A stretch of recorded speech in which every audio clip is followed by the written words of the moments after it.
There were 136 people in that room. Family, cousins, aunts, uncles, people who watched me grow up, people who held me as a baby.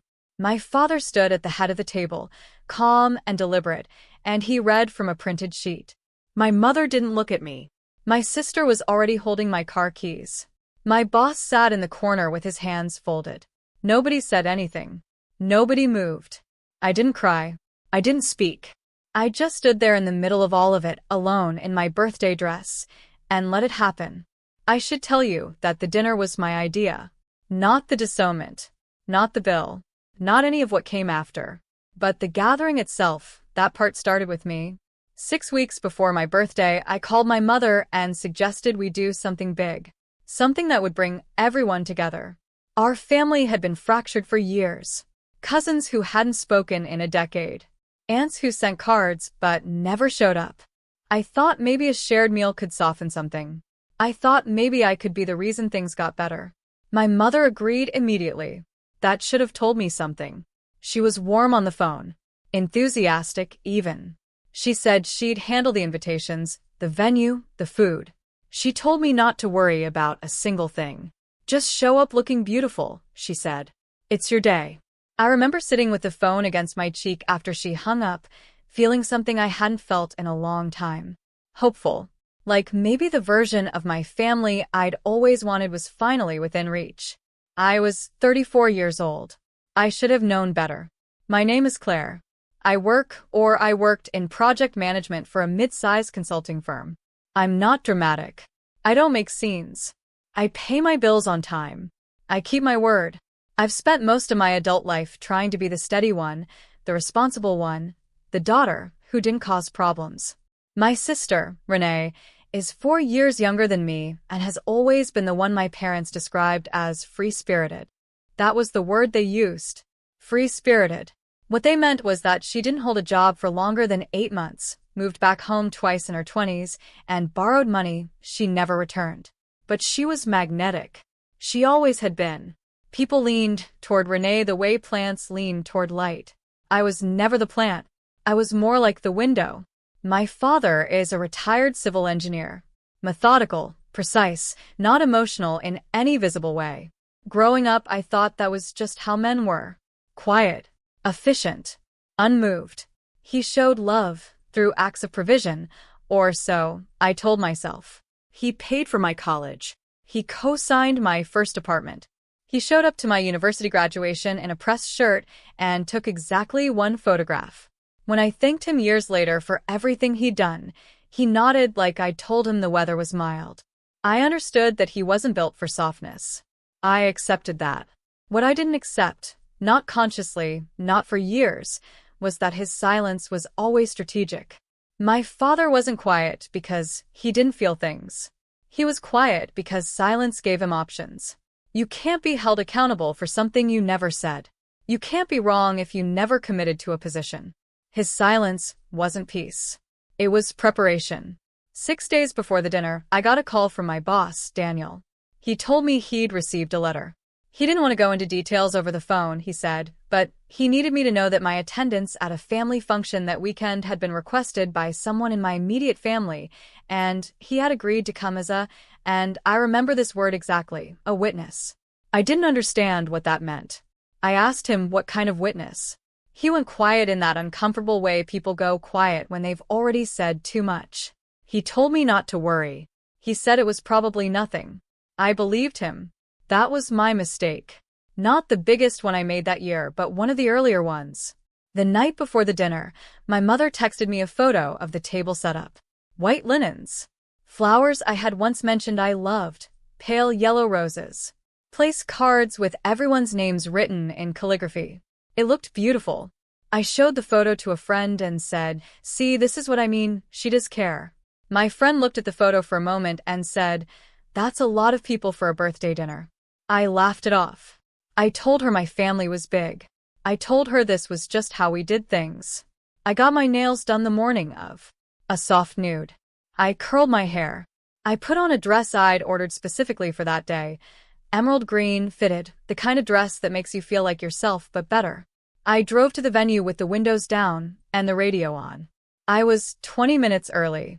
I walked in smiling. The room was already full when I arrived. That was the first thing that felt wrong. I was early, and still somehow the last one there. 136 people, all seated, all quiet in that particular way people get quiet when they've been told to wait for something.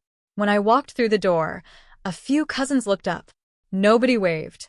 Nobody called my name across the room the way people do when they're genuinely happy to see you. They just looked, and then they looked away. I told myself it was the surprise element. Maybe my mother had asked everyone to hold their reactions. Maybe there was a speech coming, a toast, something planned that required everyone to stay still and composed until the right moment. I was good at explaining things away. I had been doing it my entire life. I found my seat. My name was on a place card at the center of the main table. Renee was beside me, already seated, already on her phone. She didn't look up when I sat down. I said her name. She said, "Hey," still looking at the screen. My mother was across the room talking to someone I didn't recognize. My father was at the head of the table with a folder in front of him. A folder? At a birthday dinner. I noticed it, and then I chose not to notice it. That is the thing about patterns. You don't usually see them in real time. You see them later, in the quiet, when you're replaying every moment and wondering how you missed it. But the truth is, you didn't miss it. You saw all of it. You just loved the people involved enough to keep giving them different explanations. My father had done something similar when I was 19. I had applied for a scholarship, a competitive one, and I'd made it to the final round.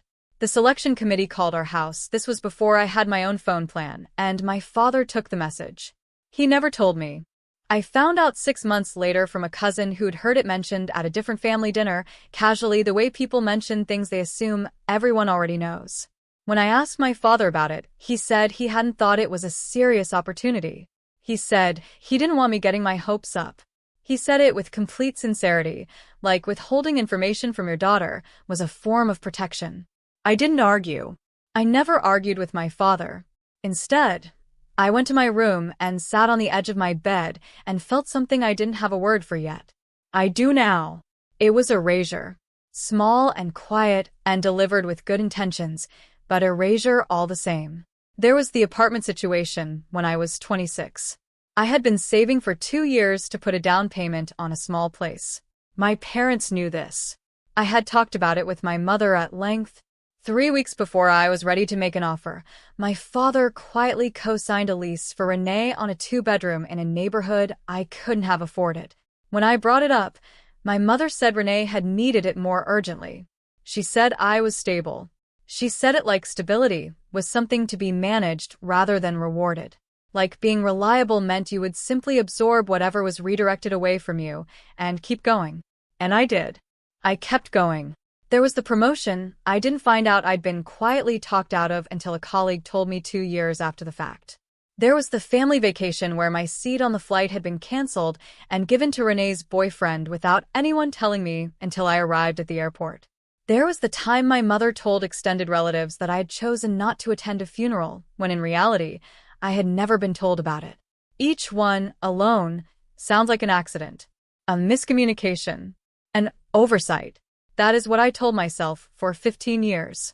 I was so committed to that version of events that I had become an expert at constructing it. I could turn any act of exclusion into an honest mistake if I worked at it hard enough. I was creative that way. But sitting in that room, watching my father adjust the folder in front of him, watching Renee scroll through her phone without a word, watching 136 people hold a careful and practiced silence, I felt something shift. Not break. Not yet. Just shift. Like a door that had always been slightly open moving by 1 more degree toward closed. I picked up my water glass and took a slow sip. I waited. My father stood up at 7:14 in the evening. I know the exact time because I had just glanced at my watch, thinking about whether the food would come out soon, thinking about something ordinary and small while everything around me was already in motion. He stood slowly, the way he did everything, with the particular deliberateness of a man who believed that speed was a form of sloppiness. He picked up the folder. He opened it. He set his reading glasses on his nose. And then he began to speak. He thanked everyone for coming. He said it was important that the family bear witness to what was about to take place. He used those words exactly. Bear witness. Like we were in a courthouse. Like this was a proceeding. The room was completely silent. I could hear the ventilation system above us. I could hear someone's chair shift slightly against the floor. Then he looked at me. He said that after considerable reflection, he and my mother had made a decision regarding their relationship with me going forward. He said the word relationship the way you'd say invoice. Flat. Transactional. He said that they had calculated, as precisely as they were able, the total financial investment they had made in my life from birth to present day. He looked down at the folder. He said the figure was $550,000. He said it without blinking. He said it in front of 136 people who had watched me grow up. Then, he slid a document across the table toward me. I looked at it. It was printed on plain white paper, 2 pages with line items. Hospital bills from my birth. Grocery estimates by year. School fees. The cosign on my apartment, which I had repaid in full, every cent on time, which was somehow not reflected anywhere on those 2 pages. There was a line for birthday gifts, an actual line with a dollar amount for birthday gifts. Across the bottom, in my father's handwriting, pay in full or sever all contact. Your choice. I sat very still. My mother had moved to the wall behind me at some point during his speech. I didn't see her move, but I felt her absence from her seat. When I turned slightly, I saw her pulling something from the wall. It took me a moment to understand what I was seeing. The venue had been decorated with framed family photographs. I had assumed they were part of the space, part of the decor.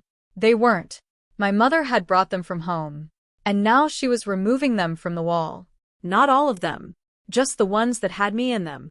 She was doing it methodically, quietly, stacking them face down on a side table like she was tidying up after an event that had already ended. Then Renee reached across the table and picked up my car keys. I had set them down when I sat. A habit. Keys, phone, bag, I always set them on the table.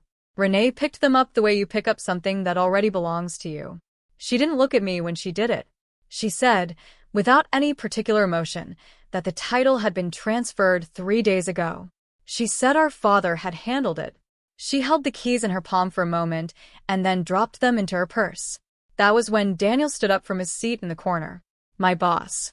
My professional, mild-mannered boss who had called me 6 days ago and said it was probably nothing. He stood and he read from his phone a termination notice, formal, HR approved, and he said that given the circumstances, effective immediately, my position had been eliminated. He couldn't look at me while he said it. That much I'll give him. He at least had the decency to be ashamed. And through all of it I sat there. I didn't cry. I didn't stand up. I didn't raise my voice or push back from the table or make any of the sounds that were building somewhere deep in my chest. I just sat with my hands in my lap and my emerald green dress and my pale nude nails, and I let every single person in that room see exactly what my family thought I was worth. At some point, the building in my chest stopped feeling like grief. It shifted into something quieter. Something still. I had spent 34 years trying to earn a place in this family. Adjusting. Shrinking. Reframing. Explaining their behavior back to myself in the most generous possible terms. I had been so committed to belonging that I had never stopped to ask whether belonging to this particular group was actually something worth fighting for. Sitting there at that table, I stopped asking. Not in a dramatic way. Not in a way anyone in that room would have noticed. I just quietly, privately put it down. That need. That long and exhausting need to be chosen by people who had been telling me, in 100 small and careful ways, that they never would. I folded the document my father had slid across to me. I placed it in my bag. I stood up. I smoothed my dress. I picked up my phone. And I walked out. The drive home took 40 minutes. I borrowed a car from my cousin Marcus, who had been sitting near the back of the room and had slipped out 2 minutes after me, without saying anything. He didn't ask questions. He just handed me his keys in the parking lot and said he'd get a ride. That was all. No speech. No apology on behalf of the family. Just keys. Sometimes the kindest thing a person can do is not make you explain yourself. I sat in Marcus's car in my own parking lot for a while before going inside. Not crying. Not on my phone. Just sitting. The radio was off. The engine was off. I watched a neighbor's dog pull at a leash near the corner and thought about nothing in particular. At some point, my body decided it was ready to go inside, and I went inside. I made tea. I changed out of the green dress. I hung it up carefully because it was a good dress, and none of what had happened was the dress's fault. I sat on my couch with the tea, and I opened my laptop, and I began making a list. Not an emotional list. A practical one. Things that needed to be addressed, in order of urgency, with clear next steps. I had no job. I had no car. I had a printed document demanding $550,000. I also had a lease in my own name, a savings account my family had no access to, a clean credit history, and a brother-in-law who happened to be a labor attorney and who had never particularly liked my father. I sent him a message that night. I kept it brief. I told him I needed to talk when he had time. He called me back in 11 minutes. I also took photographs of the document my father had given me. I emailed them to myself. I wrote down everything I could remember from the evening, times, words, names of people present. I did this not out of anger, but out of clarity. Whatever came next, I wanted a record. I wanted to be someone who had documentation rather than someone who had feelings. Feelings, I had learned, were easy to dismiss. Timestamps were not. 3 days after the dinner, my phone started ringing. My father called 4 times before 9 in the morning. My mother called 7 times before noon. Renee sent 3 text messages, each one slightly more urgent than the last. By the end of that first day, the total was 36 calls. I know because I counted. I didn't answer any of them. I didn't block the numbers either. I just let them ring and watched the notifications stack up on my screen like a kind of evidence. I found a new job before they stopped calling. A former colleague had been trying to recruit me for 18 months, and I had always said I was settled where I was. I called her on day 2. By day 5, I had an offer in writing, a 15% salary increase, and a start date 3 weeks out. I told no one in my family. There was no reason to. The car situation resolved itself in an unexpected direction. It turned out that my father had not completed the title transfer correctly. There was a procedural error, a misnotarization, a form filed to the wrong office. My brother-in-law found it in 40 minutes. The car remained legally mine. Renee had been driving around for 3 days in a car she did not own. When the correction was processed and the car was returned to me, my father called twice in the same hour. I watched the phone ring both times. I drank my tea. The document demanding repayment became something my brother-in-law described, with quiet professional satisfaction, as legally unenforceable and potentially actionable in the opposite direction. He used the word coercion. He used the phrase emotional duress. He said there were also some questions about the termination process involving my boss that warranted a conversation with HR at my former employer. I let him have that conversation on my behalf. I didn't attend. I didn't need to. What I found in those weeks was that I had been so afraid of losing my family that I had never calculated what I was actually losing by keeping them. Time. Energy. The constant low hum of trying to be enough for people who had already decided I wasn't. It was expensive in ways that had nothing to do with money. The calls slowed down after 2 weeks. They didn't stop entirely. There was an email from my mother in the 3rd week, long and rambling, that I read once and then filed without responding. There was a letter from my father, formal and typed, that contained a revised figure and what appeared to be an apology buried inside a justification. I filed that too. I didn't write back. Not because I was punishing anyone. Not because I had drawn a line in some dramatic internal ceremony. I didn't write back because I had nothing to say that would matter to people who had rehearsed that evening for weeks, who had invited 136 witnesses, who had coordinated a termination and a car transfer and a wall of photographs, and who were now confused that the person they had done it to wasn't responding the way they'd planned. They had expected me to beg. I think that was the part they hadn't prepared for. All of it, the bill, the keys, the firing, the photographs coming down, it was designed to bring me to my knees in front of everyone they knew. It was supposed to be a demonstration of power. What it turned out to be was a demonstration of everything I needed to see. You learn who people are when they think they've won. My father, in one of the voicemails he left during that first week, said that I was ungrateful, that I had always been difficult, that this was exactly the kind of cold and selfish behavior that had made the decision easy. He said it to my voicemail. He said it to no one. It sat on my phone like a gift. My sister posted something on social media about 10 days after the dinner. She didn't name me. She didn't have to. It was vague enough to be deniable and specific enough that everyone who'd been in that room would understand it. She wrote about people who take advantage of family generosity and disappear when it's time to be accountable. The post got 43 comments from relatives. I read all of them. I saved the screenshots. Then I closed the app and made dinner. 6 weeks later, I was in a new job I enjoyed, in possession of my own car, in an apartment that was quiet in a way it had never quite been before. Not lonely quiet, just still. The particular stillness of a space that doesn't hold any tension anymore. I had not spoken to my parents or my sister. I had not announced this. I had not posted about it or told the story at dinner parties or processed it loudly in any direction. It had simply become the shape of my life, and the shape was lighter than I expected.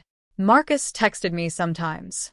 A cousin on my mother's side reached out to say she had been thinking about me.